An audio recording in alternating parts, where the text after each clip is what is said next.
What's happening in Gaza is the shame of the century. Gaza has been erased. There is almost nothing left other than the despair of people who continue to perish there. Look at the acts of torture. Look at who's being killed. Doctors, nurses, students, mothers, children. 17,000 children. To look at what the soldiers have done and said, and then have the courage to say that this is not genocide. This genocide would have not been possible without the shocking cover-up by the media. The role that corporate media played in justifying crimes, in spreading misinformation, like the 40 beheaded babies. We have some really disturbing new information out of Israel. The Israeli Prime Minister's spokesman just confirmed babies and toddlers were found with their heads decapitated in Kfar Aza in southern Israel after Hamas attacks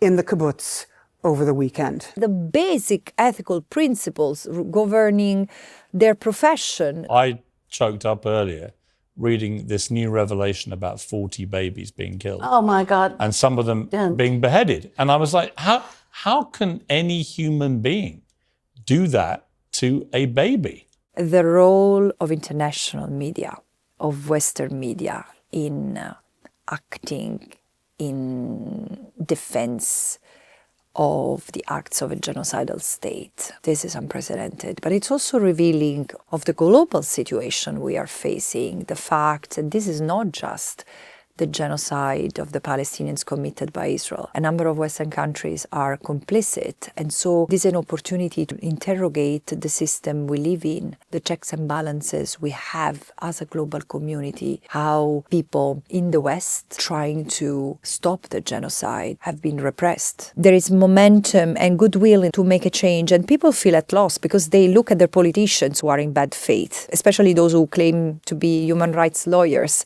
A siege is appropriate?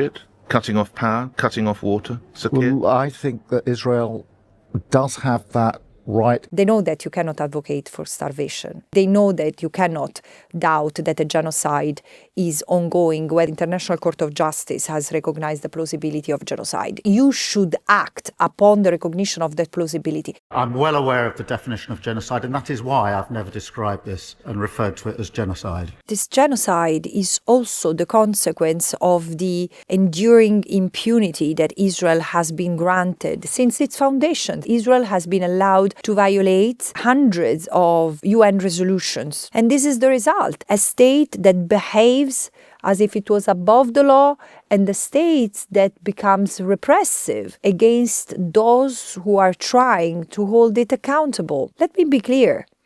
I have nothing against the State of Israel. The State of Israel is a recognized member of the United Nations, and because of this, I've always respectfully, since the beginning of my mandate, trying to engage with the State of Israel. However, I cannot tolerate that the only modus operandi and the only way of existing of this state is by dispossessing, oppressing, and repressing another people. If the only way of Israel to exist is by being an apartheid state, well, we have a problem here. And this is where the conflict is. And Israel could be led by Buddhists, atheists, Muslim, Christians. It wouldn't change. The problem is not with the religious underpinning that Israel maintains. It's with the abhorrent human rights records that Israel has. This protracted impunity of Israel, including in the face of clearly war crimes, crimes against humanity, and plausibly genocide, should have been followed by critical measures taken by the UN Security Council, the General Assembly, lacking which member states should have acted upon their own obligation under international law, not to aid and assist a state which is committing atrocities, a state that maintains an unlawful occupation which is to be dismantled totally and unconditionally by September 2025, according to the General Assembly. In the face of all this, what remains of the international legal system? So we are at a critical juncture. We still have the possibility to step back from the precipice we are staring at. But we need to act in order to change that pattern of lack of accountability. This is why I think that it's important that where democracies or quasi-democracies still exist, ordinary citizens, people from all paths of life make their voice heard to change the political will, to hold our politicians accountable, our institutions accountable, to make sure that, for example, in the UK, you have citizens who are fighting in the Israeli army. You have UK citizens who live in the settlements. How it's possible? These people should be held accountable. British banks, pension funds, and businesses who profit from and trade with the illegal occupation. It's time to hold people accountable. The reason why I have recommended the suspension of Israel's credentials as a member of the United Nations is not even because of the genocide. It's not even because of the apartheid. It's because of the assault that Israel has launched against the United Nations in the past 13 months. It started with a prohibition of the United Nations to have humanitarian aid entering and delivered to the Palestinians in Gaza. And then it continued with the assault on UN premises in Gaza. 70% of them have been severely damaged and in certain cases destroyed. 237 UN staff members have been killed in Gaza alone. UN peacekeepers have been attacked, and they continue to be attacked in Lebanon. And there has been an entire smear campaign against the United Nations, starting with UNRWA, and then the Secretary General who's been declared persona non grata, together with myself, and the General Assembly, and the Human Rights Council, the International Criminal Court. Every one of us has been accused either of being anti-Semite or supporting terrorism, or both.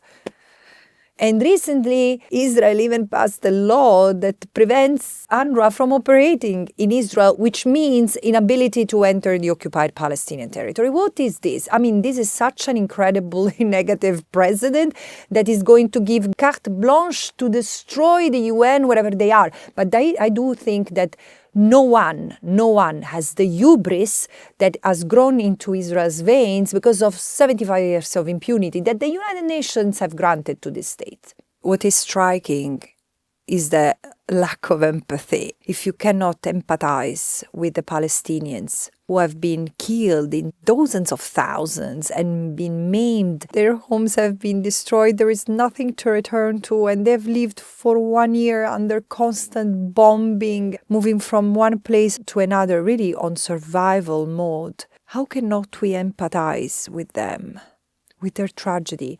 This speaks to our racism.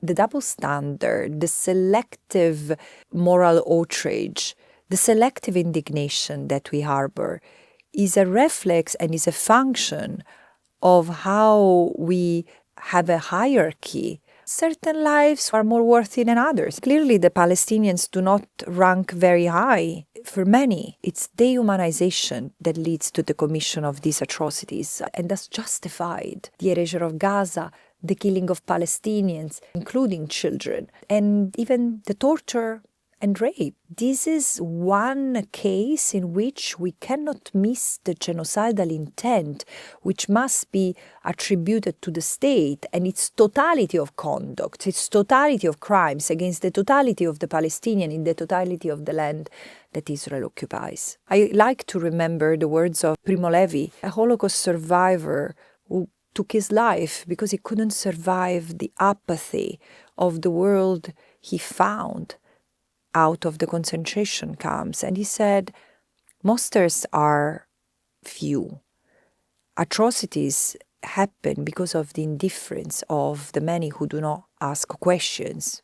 Ordinary bureaucrats, ordinary citizens who look the other way around. This has happened during the Holocaust of the Jews. This has happened during the Rwanda genocide, during the Bosnia-Herzegovina genocide. It's more shocking now because with the international framework of human rights norms we have, there should be prevention. And even more shocking now because everything is televised. This is where we are. I hope that this is the last genocide of human history. It could be. If we were only able to understand the critical juncture we are at, to take this moment as an opportunity to learn from the past, to see the past into the present, to understand the warning that was given by Holocaust survivors.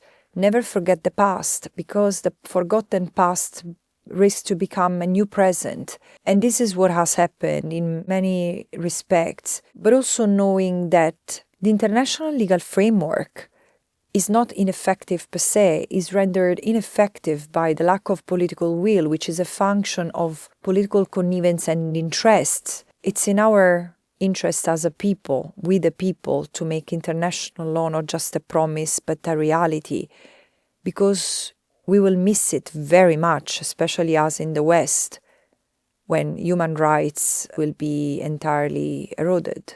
In some time, in the coming future, I cannot predict in how long, we will have to come to terms with the fact that we will not be able to say that we didn't know, because this has been a live-streamed 24/7 genocide. We knew in real time what was happening, why it was happening, the excuses that were made by the media and politicians in Israel and beyond across the West. We will have to come to terms with our own conscience. And I think there will be a lot of regrets. But because of that, I say, let's act now to stop the genocide. Look, hadn't it been for independent media, including in the West, particularly in the West, in fact, we wouldn't know much about what's happening in the occupied Palestinian territory. And so, God bless you. And I hope that you will have more and more supporters.